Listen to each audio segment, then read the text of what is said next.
नमस्कार दोस्तों, जैसा कि आज है आपका 14 जून को दोस्तों आपका फर्स्ट शिफ्ट का एसएससी एमटीएस का जो एग्ज़ाम था फ्रेंड्स वो आपका समाप्त हो गया है। ठीक है, तो 14 जून के फर्स्ट में आपका जीके जीएस और इंग्लिश से क्या प्रश्न आए थे उन सभी प्रश्नों को आज की इस वीडियो में देखने वाले हैं। तो चलिए वीडियो को स्टार्ट करते हैं बिना किसी देरी के। ठीक है, तो देखिए इसका आज का जो पहला प्रश्न है वो दोस्तों पूछा गया था आपका कि महिला एशिया कप 2022 का विजेता कौन सा टीम था। ठीक है, महिला वाला पूछा गया था। तो आपको बता दें महिला एशिया कप 2022 था वो दोस्तों आपका बांग्लादेश में आयोजित हुआ था और विजेता जो टीम थी वो दोस्तों आपका अपना देश भारत था। ठीक है, तो भारत इसका राइट आंसर हो जाएगा। ठीक है, इसके अलावा रनअप टीम की बात करें उप विजेता का तो वो दोस्तों आपका श्रीलंका उप विजेता रहा था।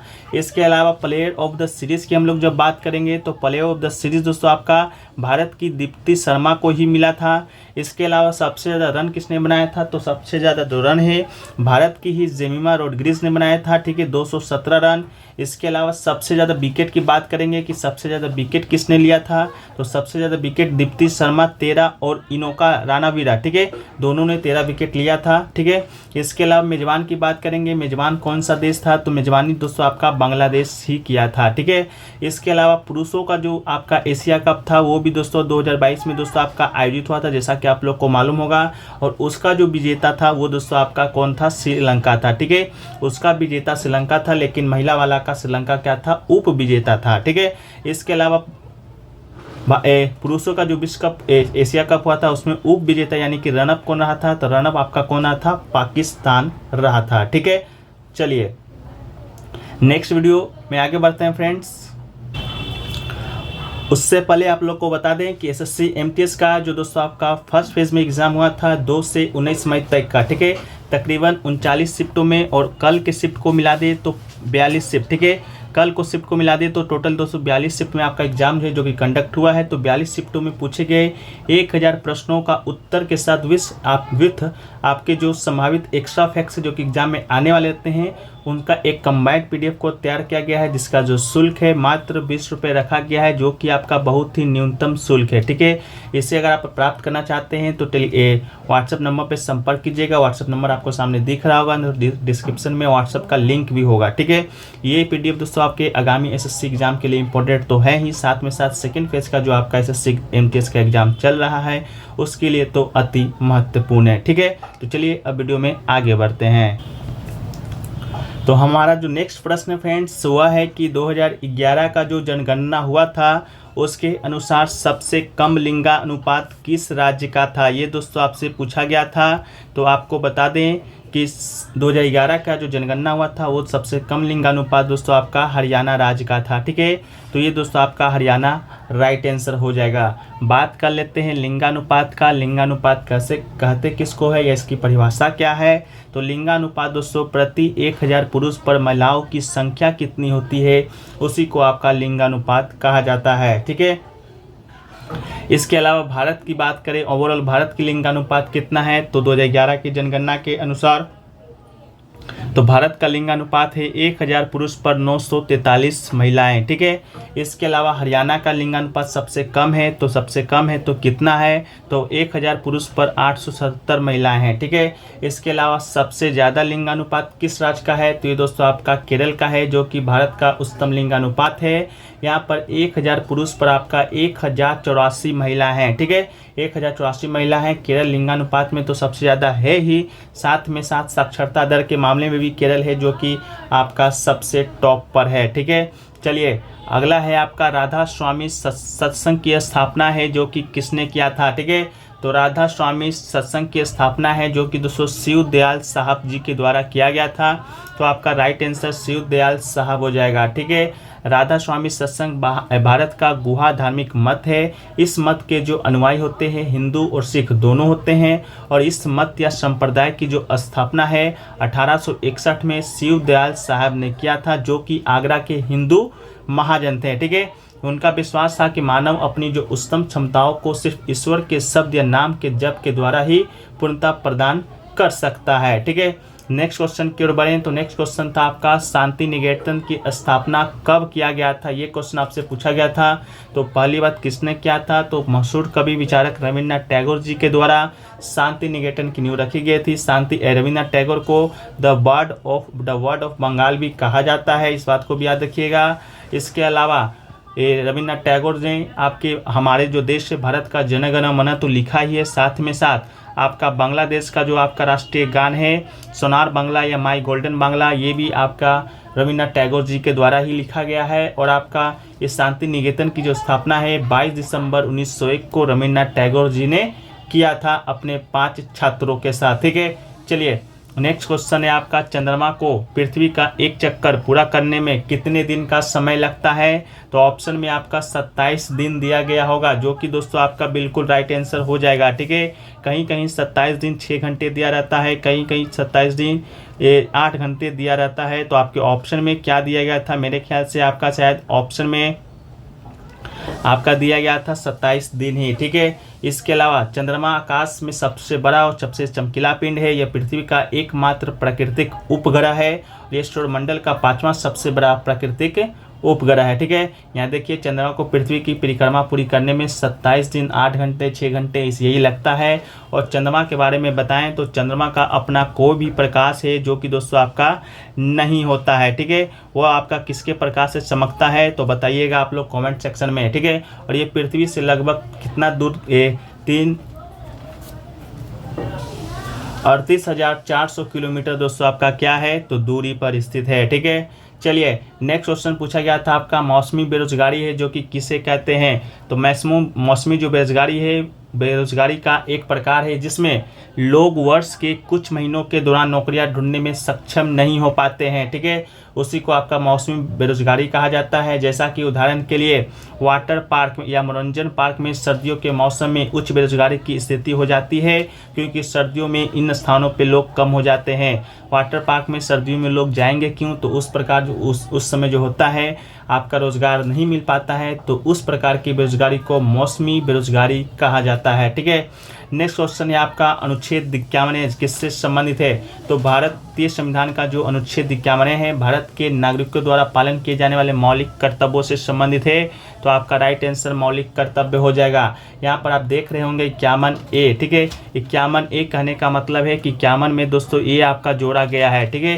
तो ये जोड़ा गया है तो किस वर्ष जोड़ा गया है ये भारतीय संविधान में, तो ये आपका 1976 में जोड़ा गया है। उस समय आपका 42वां संविधान संशोधन हुआ था, उस समय के बाद ही आपका हमारे भारतीय संविधान में जोड़ा गया था। और इस समय जो 10 मौलिक कर्तव्य था नागरिक का मौलिक कर्तव्य वो आप भारतीय संविधान में जोड़ा गया था सरदार स्वर्ण सिंह समिति के सिफारिश पर। ठीक है, इस बात को भी आप याद रखिएगा। लेकिन आप लोग देखते होंगे जो मौलिक कर्तव्यों की संख्या है वर्तमान में आपका 11 है, तो एक जो मौलिक कर्तव्य है वो आपका 2002 में जोड़ा गया था, वो आपका 6वां संविधान संशोधन के माध्यम से। ठीक है, चलिए नेक्स्ट क्वेश्चन की ओर बढ़ते हैं। तो नेक्स्ट क्वेश्चन है आपका कि दीपावली का जो त्यौहार है राम जी ने रावण को मारा इसलिए मनाया जाता है, तो राम जी का वनवास का कार्यकाल है जो कि कितना वर्षों का था। ठीक है, तो इसका जो राइट आंसर है आपका 14 वर्ष। ठीक है, 14 सालों के वनवास को बिताकर जब भगवान श्री राम अयोध्या लौटे तो नगरवासियों ने उनका जो स्वागत है खूब तरोताज़ा तरीके से किया था, तभी से दीपोत्सव की शुरुआत या दीपावली है जो कि मनाया जाता है। तो 14 साल आपका राइट आंसर हो जाएगा। अगला क्वेश्चन देखिए पूछा गया था आपका कि लोकसभा का चुनाव है अधिकतम एक व्यक्ति कितनी सीटों से लड़ सकता है। ठीक है, तो इसका जो राइट आंसर है शायद ऑप्शन में आपका 2 दिया गया था, तो आपका राइट आंसर हो जाएगा। ठीक है, एक क्वेश्चन पूछा गया था दानिक सिद्दीकी का संबंध है जो कि किस नृत्य से है, तो ये क्वेश्चन का जो लैंग्वेज है या नाम है पूर्ण रूप से सही तरीके से मिल नहीं पाया है। तो आप लोग जो भी एग्जाम देकर आ रहे हैं तो दानिश सिद्दीकी था, तो इसका आंसर बता दीजिए। अगर दानिश सिद्दीकी नहीं था तो इसका सही नाम क्या था वो बता दीजिएगा। नेक्स्ट क्वेश्चन है आपका गुरु विपिन सिंह का संबंध है जो कि किस नृत्य से है, तो गुरु विपिन सिंह का जो संबंध आपका मणिपुरी नृत्य से है, तो राइट आंसर मणिपुरी नृत्य हो जाएगा जो कि मणिपुर का शास्त्रीय नृत्य है। इसके अलावा गुरु विपिन सिंह एक निर्देशक, नृत्य प्रशिक्षक और शिक्षक थे। ठीक है, नेक्स्ट क्वेश्चन है कि राज्य के नीति निर्देशक तत्व है जो कि किस भाग में है, तो राज्य का जो नीति निर्देशक तत्व है यानी कि DPSP वो आपका भाग्य 4 में है, तो राइट आंसर भाग्य 4 हो जाएगा। इसके बाद अनुच्छेद अगर पूछ दिया जाए तो अनुच्छेद 36 से 51 में है। इस भाग में निहित प्रावधानों को किसी भी न्यायालय के द्वारा लागू नहीं किया जा सकता है जिस प्रकार मौलिक अधिकार लागू किया जा सकता है, लेकिन यह तत्व देश के शासन में मौलिक है और कानून बनाने में इन तत्वों को लागू करना राज्य का कर्तव्य होता है। ठीक है, इसके अलावा भाग 4 में तो दोस्तों आपका क्या है, नीति निषेध तत्व है, लेकिन भाग 3 में क्या है, तो भाग 3 में दोस्तों आपका क्या है, तो ये आपका मौलिक अधिकार है। ठीक है, भाग 3 में आपका मौलिक अधिकार है, 12 से लेकर 35 अनुच्छेद तक है। भाग 2 में दोस्तों आपका क्या है, तो भाग 2 में दोस्तों आपका क्या है, नागरिकता है। ठीक है, इस बात को भी आप याद रखिएगा। अगला है कि टोक्यो ओलंपिक में भारत ने कितना रजत पदक जीता था, तो टोक्यो ओलंपिक आपको मालूम होगा कब हुआ था, तो ये आपका 2020 में होना था, लेकिन हुआ था 2021 में। किस कारण हुआ था, कोरोना के कारण। ठीक है, तो टोक्यो ओलंपिक में भारत ने 1 स्वर्ण जीता था, 2 रजत जीता था और 4 कांस्य पदक। ठीक है, तो रजत वाला आपसे पूछा गया था, तो 2 राइट आंसर हो जाएगा। अब किसने किसने जीता है, तो देखिए सबसे पहले तो मीराबाई चानू ने मेडल जीता था सिल्वर। ठीक है, 49 kg वेट लिफ्टिंग में। लवलीना बोरगोहेन ने ब्रॉन्ज मेडल जीता था वुमेन्स वेट लेटर बॉक्सिंग में। पीवी सिंधु ने ब्रॉन्ज जीता था वुमेन्स सिंगल बैडमिंटन में। रवि कुमार दहिया भी सिल्वर जीते हैं वेंस फ्री स्टाइल 57 kg में। भारतीय हॉकी जो टीम थी वो आपका ब्रॉन्ज मेडल जीती थी मेंस हॉकी में। बजरंग पुनिया आपका ब्रॉन्ज मेडल 65 किलो रेसलिंग में। और नीरज चोपड़ा आपका gold medal men's javelin throw में। ठीक है, तो गोल्ड मेडल एक ही जीता गया था नीरज चोपड़ा जी के द्वारा। ये भी पूछा जा सकता है जेवलिन थ्रो यानी कि भाला फेंक में तो कितना मीटर भाला फेंका था, तो आप लोग कमेंट सेक्शन में बताइएगा, ये क्वेश्चन बार बार आपसे बन चुका है। अगला है लोमस ऋषि किस गुफा में रहते थे, तो आपका लोमस ऋषि की बात करेंगे तो लोमस ऋषि गुफा 3वीं शताब्दी ईसा पूर्व की प्रारंभिक गुफा वास्तुकला और सर्वाधिक ज्ञात दिनांक गुफा का एक उदाहरण माना जाता है, जो कि भारत के बिहार में स्थित है। ठीक है, ऑप्शन में दोस्तों आपका दिया गया था बराबर का गुफा, तो आपका राइट आंसर बराबर का गुफा हो जाएगा। ठीक है, लोमस ऋषि गुफा लोमस ऋषि की कुट्टी भी कहा जाता है, जो कि भारत के बिहार राज्य के जहानाबाद जिले के बराबर और नागार्जुन पहाड़ियों में मानव निर्मित बराबर गुफाओं में से एक है। ठीक है, नेक्स्ट क्वेश्चन पूछा गया था Mn किसका रासायनिक तत्व का प्रतीक है, तो इसका जो राइट आंसर दोस्तों आपका हो जाएगा मैग्नीज। ठीक है, मैग्नीज का आपका रासायनिक जो प्रतीक है Mn है। और इसके बात करेंगे परमाणु संख्या का, तो इसका जो परमाणु संख्या होता है वो दोस्तों आपका 25 होता है। ठीक है, इस प्रकार और भी कुछ महत्वपूर्ण आपका तत्व है, जैसे कि हाइड्रोजन है, तो हाइड्रोजन का जो आपका संकेत होता है तत्व होता है वो आपका H होता है, परमाणु संख्या 1 होता है, डिटेल वाइज देख लीजिएगा। हीलियम का He होता है, लिथियम का Li होता है, बेरिलियम का B होता है, बोरॉन का B, कार्बन का C, नाइट्रोजन का क्या होता है N होता है, ऑक्सीजन का O होता है, फ्लोरीन का F होता है। इसके अलावा नियोन की बात करेंगे तो नियोन का Ne होता है, सोडियम का Na होता है, इसको याद रखिएगा।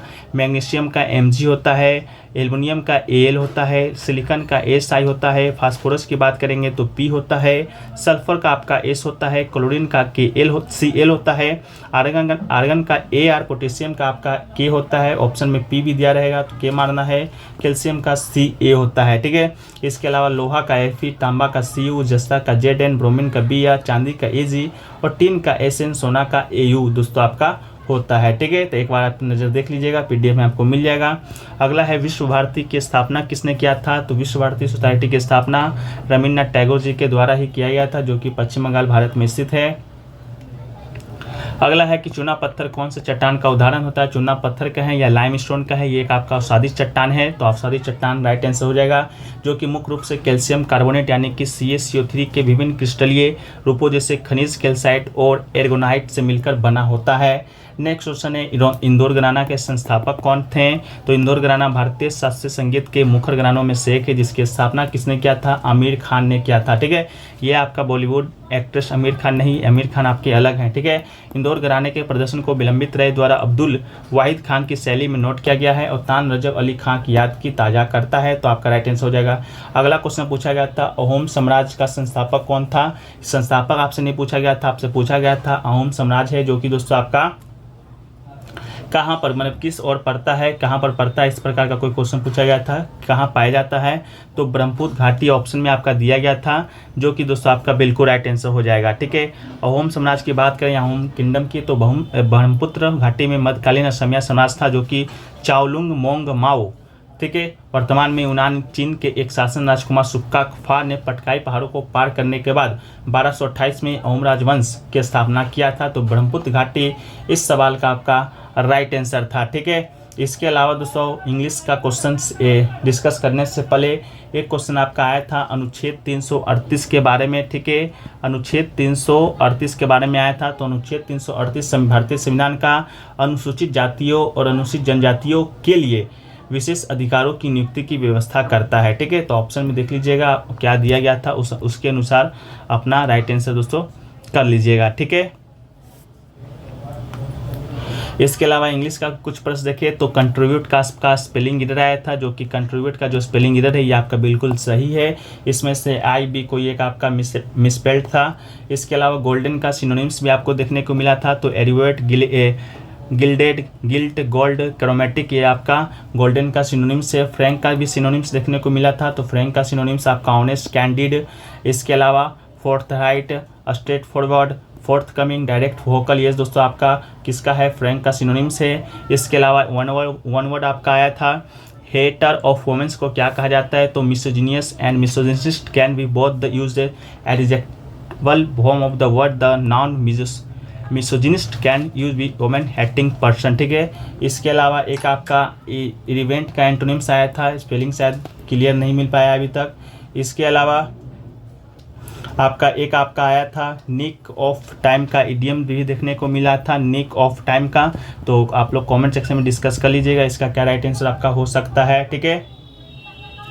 तो चलिए फ्रेंड्स, लगभग सभी प्रश्न आपके साथ डिस्कस कर लिए गए हैं और जो भी 1 से 2 जो प्रश्न छूट गए होंगे उसको हम पीडीएफ में शामिल कर देंगे। आप लोग पीडीएफ से देख लीजिएगा, पढ़ लीजिएगा। चलिए मिलते हैं नेक्स्ट के वीडियो में। बस टेलीग्राम का लिंक डिस्क्रिप्शन में दिया गया, आप लोग जाकर वहाँ से ज्वाइन हो जाइए। मिलते हैं नेक्स्ट के वीडियो में, जब तक लिख जाएंगे भारत।